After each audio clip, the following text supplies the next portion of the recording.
ప్రియమైన దేవుని పిల్లలారా, ప్రభువైన యేసుక్రీస్తు నామంలో మీకు నా వందనములు. మన జీవితాలలో శోధనలు తప్పవు. నిత్యం సవాళ్లు ఎదుర్కొంటూనే ఉంటాం, శారీరకంగా, ఆర్థికంగా, ఆధ్యాత్మికంగా. కానీ దేవుడి రోజు మనతో ఒక గొప్ప సత్యాన్ని పంచుకుంటున్నాడు. శోధనల సమయంలో కూడా ఆనందంగా ఉండమని.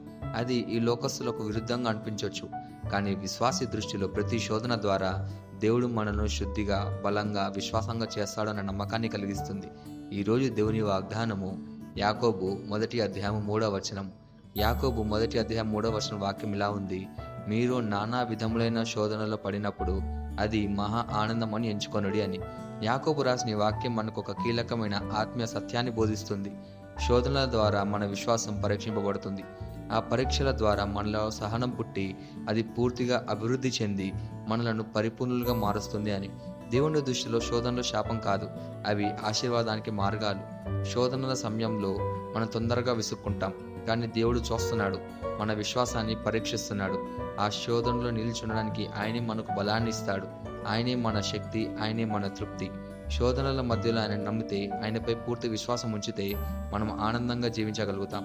దీనికి ఒక గొప్ప ఉదాహరణ మోషే జీవితాన్ని మనం పరిశీలిస్తే, ఆయన ఎన్నో శోధన ద్వారా వెళ్ళాడు. పరదేశంలో పరారీగా జీవించాల్సిన పరిస్థితి వచ్చింది. అక్కడే మోషేను దేవుడు పరీక్షించాడు, పరిపూర్ణుడిగా చేశాడు. మన దృష్టిలో మోషే శోధనలో ఉన్నాడు అని, కానీ దేవుని దృష్టిలో మోషే యొక్క సహనాన్ని పరీక్షిస్తున్నాడు అని. ఆ తర్వాత దేవుడు మోషేని వాడుకొని తన ప్రజలను ఐగుప్తు నుండి విడిపించాడు. ఆ తర్వాత ఇజ్రాయెలు ప్రజలతో ఆయనకు నిరంతరం పరీక్షలు ఎదురవుతూనే ఉన్నాయి. అయినా కూడా మోషే శ్రద్ధగా దేవుని వాక్యాన్ని పాటిస్తూ, ఆయనని నమ్ముతూ తన శోధనల నడుమ విశ్వాసాన్ని నిలబెట్టుకున్నాడు. దీని ఫలితంగా మోషే దేవుని సన్నిధిలో మహిమాపూర్ణ స్థానం పొందాడు, మనందరికి ఒక మాదిరి అయ్యాడు. కాబట్టి ఈ ఉదాహరణ మనకి చెబుతుంది, మన శోధనలు, మన బాధలు అనేక మంది దీవెన కొరకు వస్తాయి అని. ఈ వాక్యాన్ని మన జీవితానికి ఎలా తీసుకోవాలంటే, మొదటిగా శోధనలను బాధగా కాకుండా ఆత్మీయ శిక్షణగా చూడాలి. రెండవదిగా మన విశ్వాసం దేవునిపై స్థిరంగా ఉంచాలి, ప్రార్థనలో ధైర్యంగా ఉండాలి. మూడవదిగా దేవుని వాక్యాన్ని పాటిస్తూ దాన్ని మన హృదయంలో నాటుకోవాలి.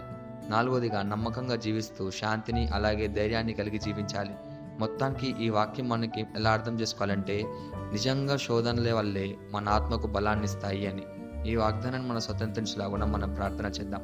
మమ్మల్ని మికిలిగా ప్రేమించిన ప్రియ పరలోకపు తండ్రి, నీకే కృతజ్ఞతాస్తుతులు, వందనాలు చేయించుకుంటున్నాం ప్రభువా. ఈ రోజు నీ వాక్యం ద్వారా శోధనల సమయంలో కూడా ఆనందంగా ఉండమని మీరు నాకు బోధించావు ప్రభువా. ప్రతి శోధనలో నీకు ధన్యవాదాలు చెప్పే హృదయాన్ని మాకు కలగజేయము. మోషేలాగా విశ్వాసం నిలబడే బలాన్ని ప్రసాదించము. నీవే మా శక్తి, నీవే మా ఆధారం. నమ్మకంగా నీ వెంటే నడిచే జీవితాన్ని మాకు ప్రసాదించమని ప్రార్థిస్తూ యేసుక్రీస్తు నామములో అడుగుచున్నాము తండ్రి, ఆమేన్.